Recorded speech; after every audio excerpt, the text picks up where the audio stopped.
사랑하는 성도 여러분, 좋은 아침입니다. 오늘 하루도 주님의 거룩을 닮아가고 또 우리 안에 있는 악과 싸우면서 주님의 성령의 도우심을 구하는 하루 되시기를 축복합니다.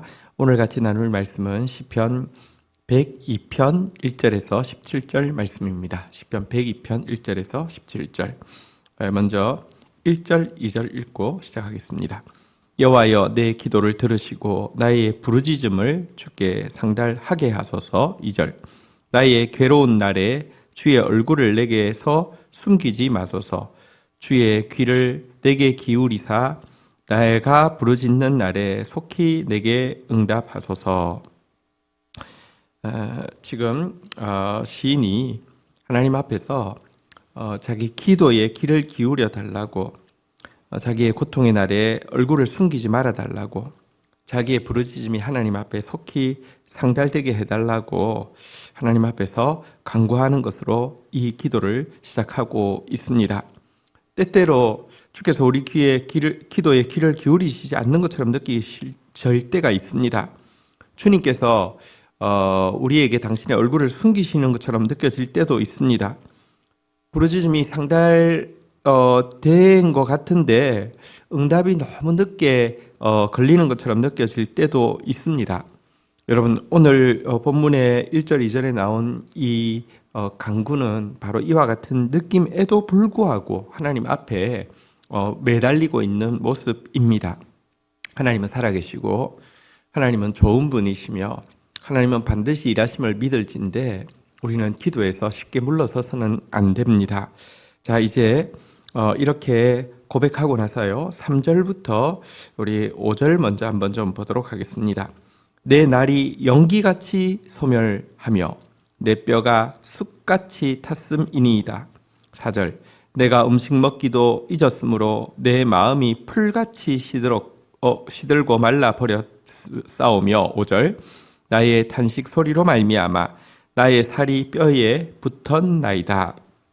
자, 지금 자기의 괴로움의 날이 어떠한지에 대해서 먼저 3절부터 5절까지에서는요, 음식을 입에 댈 수 없을 정도로 마음이 시들어버렸다라고 이야기하고 있습니다. 자기 살이 탄식 소리로 인해서 이제 뼈에 그냥 붙었다라고도 토로를 하고 있습니다. 자기 날이 연기같이 사라졌다, 뼈가 쑥같이 타버렸다, 이렇게도 고백하고 있습니다. 이것은 지금 그가 처해 있는 고통의 상황이 얼마나 큰지, 상황적인 고통에 대한 탄식이라고 할 수 있습니다.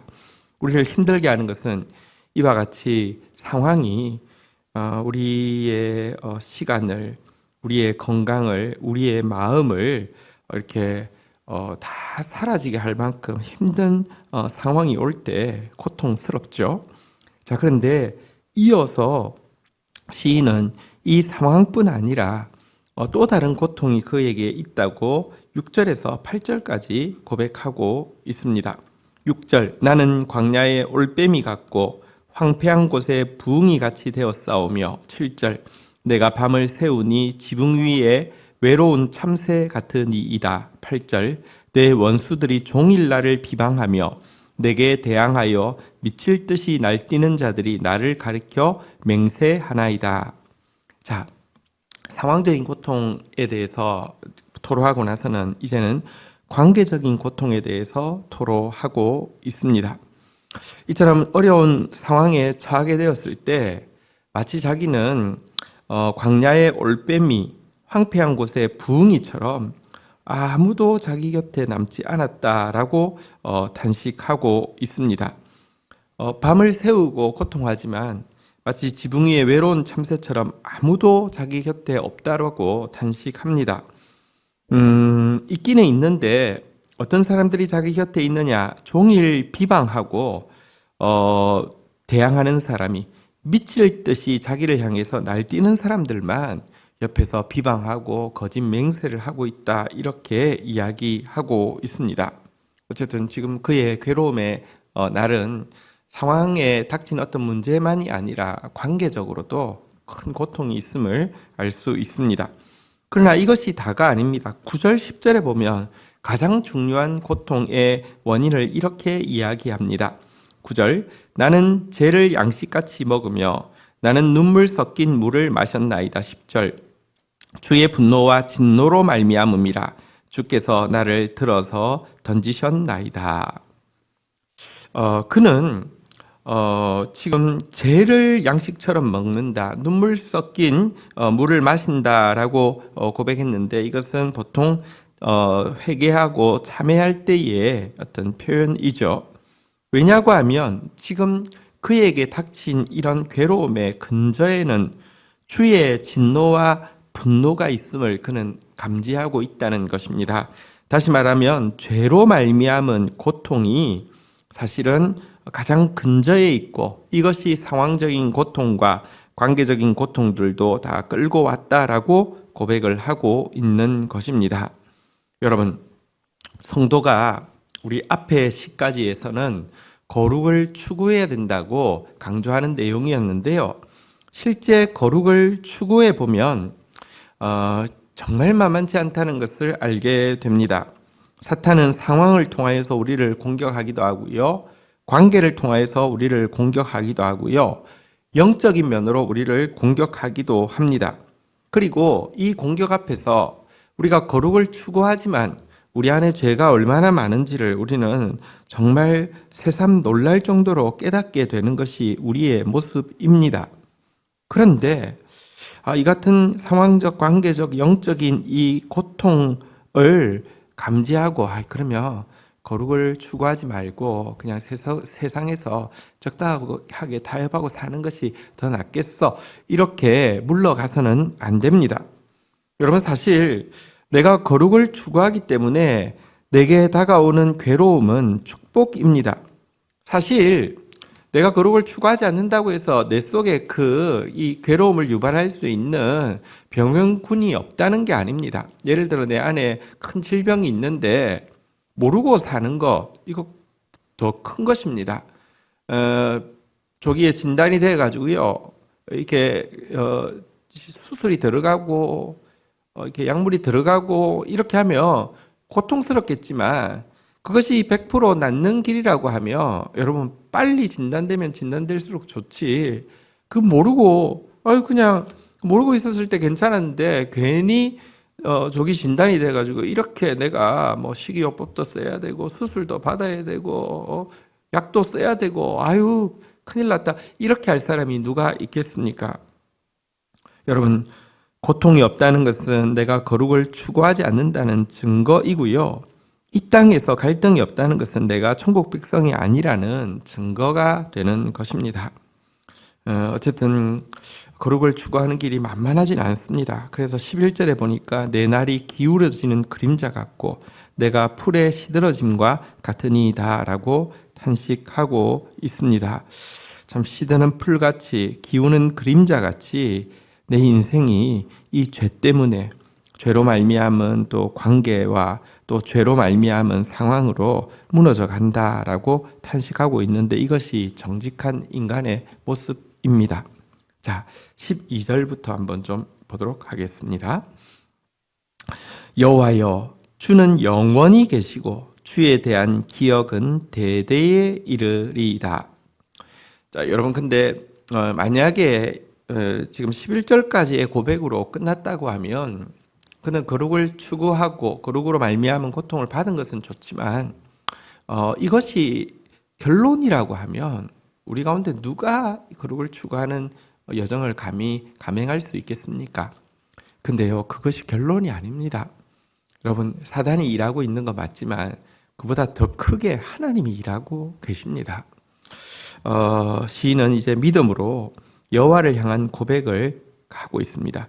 여호와여, 주는 영원히 계시고 주에 대한 기억은 대대에 이르리이다.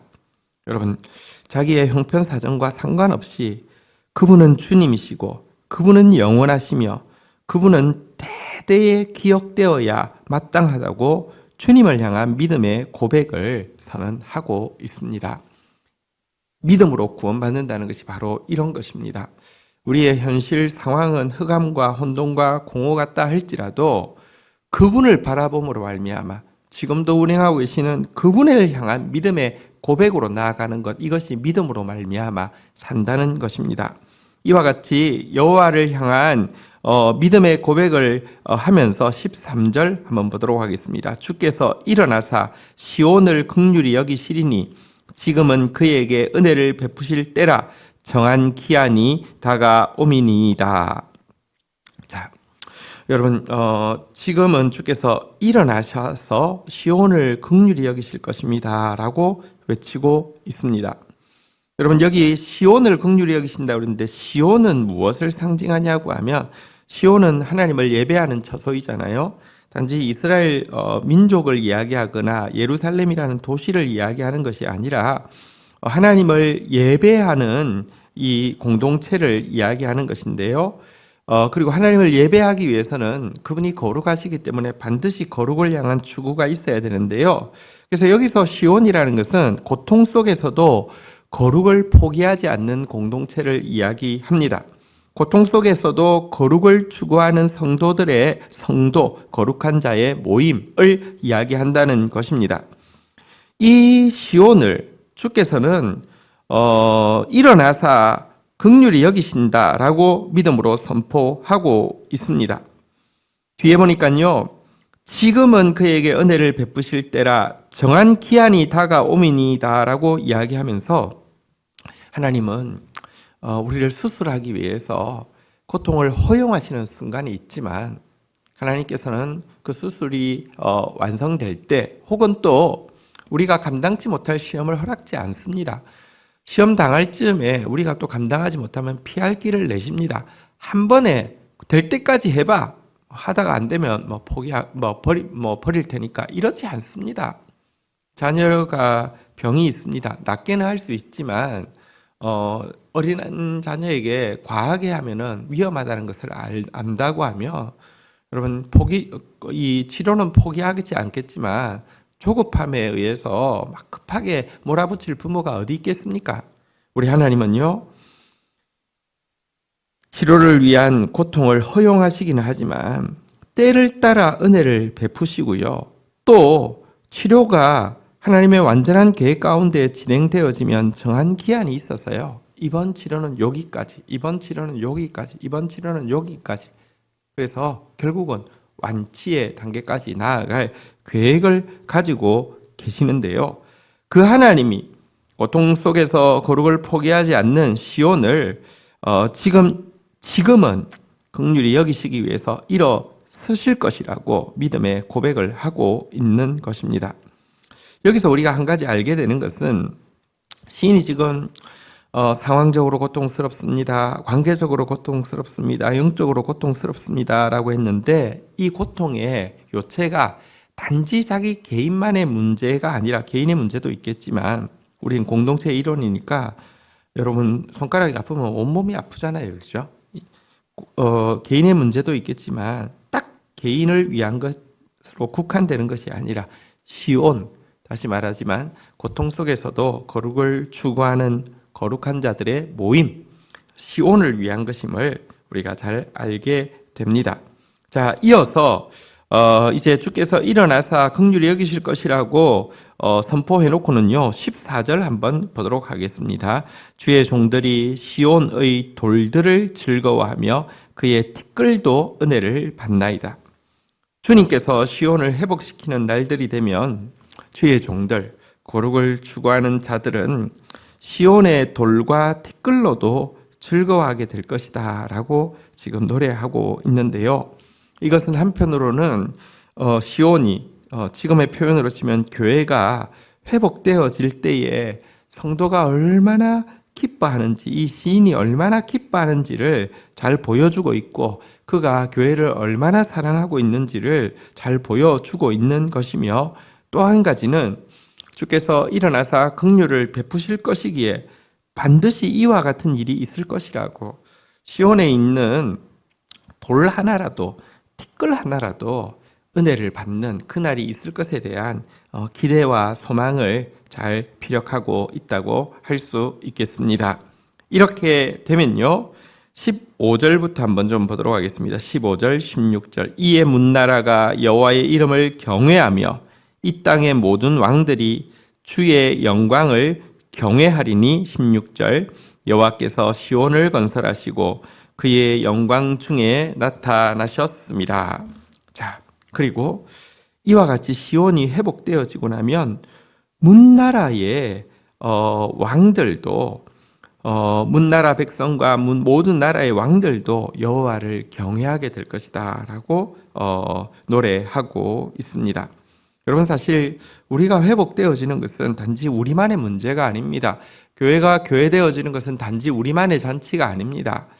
교회가 교회로 회복되어야지 만국이 모든 나라가, 모든 나라 백성이, 모든 나라의 통치자가 하나님을 경외하게 되고 구원받을 자들이 구원받게 되기 때문입니다.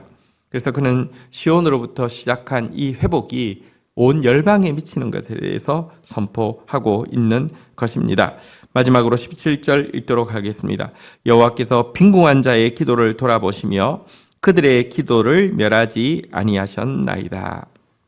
마지막으로 시인은 가난한 마음으로 시온의 거룩을 간구하는 자들의 기도, 빈궁한 자들의 기도라고 표현되어 있는데요. 이 빈궁한 자들의 기도를 여호와는 반드시 멸시치 않으시고 반드시 돌아보실 것이다 라고 고백하고 있습니다. 이 말은 자기가 지금까지 드린 기도가 무슨 자기가 영적인 공로가 있어서 하나님 앞에 보험 들어놨으니까 돈 달라고, 저금해놨으니까 돈 빼달라고, 인출해달라고 기도하는 기도가 아님을 분명히 합니다. 자기에게 아무 공로가 없습니다. 그러나 주님의 긍휼하심에, 주님의 약속의 소망을 가지고 주님께 매달리고 있음을 이 표현 자체가 잘 보여준다고 할 수 있겠습니다. 이와 같은 가난한 기도를 하나님은 들으십니다. 가난한 기도를 하나님은 응답하십니다. 멸시하지 않습니다. 오늘 이 말씀 가지고 우리 하나님 앞에 나아갈 때에 하나님, 비록 거룩을 추구함에 있어서 상황적이고 관계적이고 영적인 고통들이 온다 할지라도 거룩을 추구하는 자 되어지게 하여 주시옵소서. 어차피 이 고통이 죄로 말미암은 나의 본질일진데 묻어두고 지내며 덮어놓고 그냥 괜찮아 하면서 멸망을 향해 나아가는 자가 아니라 하나님의 말씀 앞에서 수술받게 하여 주시고 또 주의 은혜로 긍휼을 더딛게 하여 주십시오. 이렇게 기도하고 나아가야 할 것입니다. 그리고 우리 상황에 매몰되어서 우리 현실의 문제에 매몰되어서 주님을 바라보지 못하는 자가 아니라 반드시 일어나사 긍휼을 베푸시고 정한 기한에 일하실 하나님, 그리고 우리의 회복을 통하여서 열방이 주를 경외하게 하실 하나님 앞에 가난한 자의 기도로 오늘도 나아가는 저와 여러분들이 되기를 주의 이름으로 축복드립니다. 주신 말씀 붙잡고 제가 기도하며 나가도록 하겠습니다. 하나님, 감사합니다.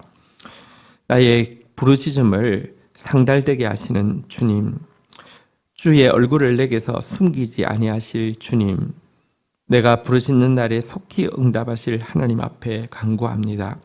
하나님, 내 죄가 심히 큼을 고백합니다. 그리고 이것이 관계의 문제를 일으키고 상황의 문제를 일으킬 수밖에 없음을 고백합니다. 그러나 이런 고통을 통하여서 우리의 죄가 끊어지게 하여 주시고 거룩이 이루어지게 하게 하시는 하나님의 예지와 하나님의 선하심을 찬양하고 경배합니다. 고통으로 말미암아 거룩을 향한 추구를 포기하는 자 되지 않게 하여 주시고 혼자로서는 감당할 수 없겠지만 믿음의 공동체, 고통 가운데서도 거룩을 포기하지 않는 믿음의 공동체와 함께 이 여정을 감내할 수 있도록 인도하여 주옵소서. 그러나 주님, 우리가 진토임을 기억하시는 주님, 우리에게 믿음을 더하여 주옵소서. 영원한 주인이시며 또 주께서 행하신 일에 대한 기억이 우리 안에 또 계속 새로워지게 하여 주셔서 믿음으로 주님을 바라게 하여 주옵소서. 일어나 우리를 긍휼히 여기실 주님을 찬양합니다. 정한 기한에 은혜를 반드시 베푸실 주님을 찬양합니다. 시온을 반드시 티끌 하나까지도 돌 하나까지도 회복시키실 주님을 찬양합니다. 시온의 회복을 통하여서 만국 모든 백성과 모든 왕들이 주를 경외하게 하실 주님을 찬양합니다.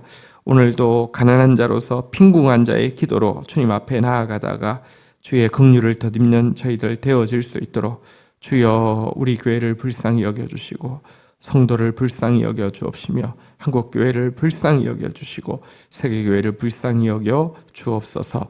예수 그리스도의 이름으로 기도 올립니다. 아멘.